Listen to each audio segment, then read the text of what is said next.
Hey guys, it's Laura. I'm here today to talk about some frequently asked questions I get about tax forms. Now let me say, I'm not a CPA, so this is not tax advice. This is simply answering some questions about what the heck is this form, why do I care, and what should I do with it? So let's get started. First off, let's talk about the mothership for the tax forms, that is the 1040.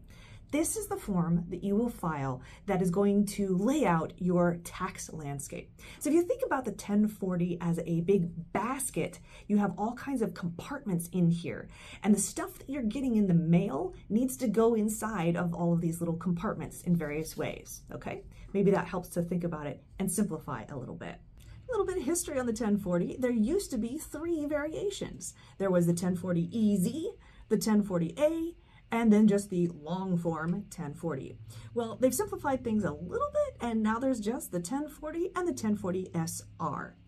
SR stands for seniors, so if you are under the age of 65, you're filing a 1040, easy peasy, or not. And if you're over the age of 65, you have the option of filing a 1040 SR. So there you go.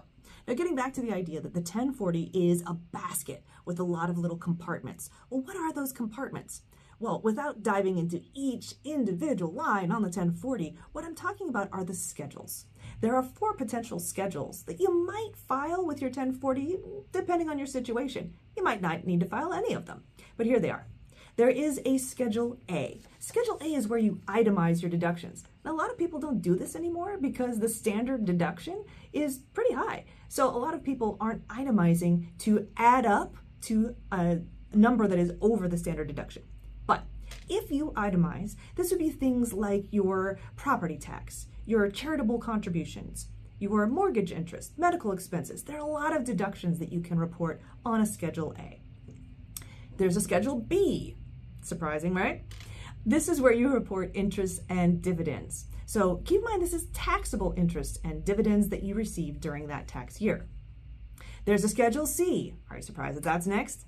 Schedule C is for my freelancers and small business owners. This is where you report a lot of stuff. Profits and losses from your side gigs, from your contractor work, from your small business, as well as expenses. Those expense deductions are important too. So that all goes on your Schedule C. And then finally, there's a Schedule D, and that reports capital gains. Now, keep in mind that is just in a taxable account, a taxable trading account. So not in your tax advantaged accounts like an IRA or a Roth. These are outside of those tax advantaged vehicles and report trades on stocks, bonds, and other investments. Those are the 4 schedules that are most common. There are some other things out there. And again, talk to a knowledgeable CPA if your situation is complicated or you have individual questions about your situation.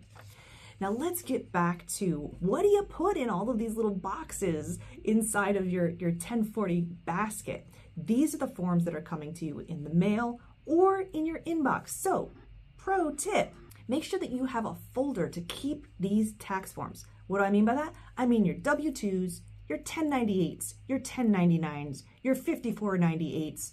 I know, a lot of numbers. But make sure that you are keeping them. Don't miss one because these are also being sent to the IRS. So a copy goes to you and a copy goes to the IRS. Make sure you don't miss one because then you might have to file an amended tax return, which is a 1040X. You don't want that. That's kind of a pain in the butt. So make sure you're keeping track of all your tax forms as they roll through, which brings me to my last point. Deadlines. A lot of people get really excited and think, oh, my tax return's pretty simple. I'm just going to go ahead and get it all done in January. Wait, slow down. Not all of the forms will be to you by January. So here are a few important deadlines to keep in mind. The deadline for 1099s to be sent to you is January 31st. So if they're coming in the mail, they might trickle in February.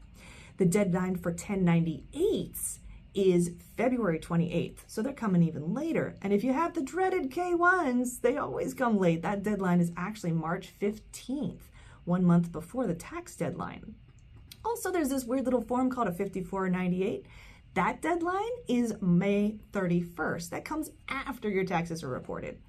I know I've used a lot of terminology here, so I'm going to do a short video on each one of these things that I just talked about so I can answer that question of what the heck is this tax form, why do I care, and what do I need to do with it. So hop on over to other videos if you have those questions. See you soon.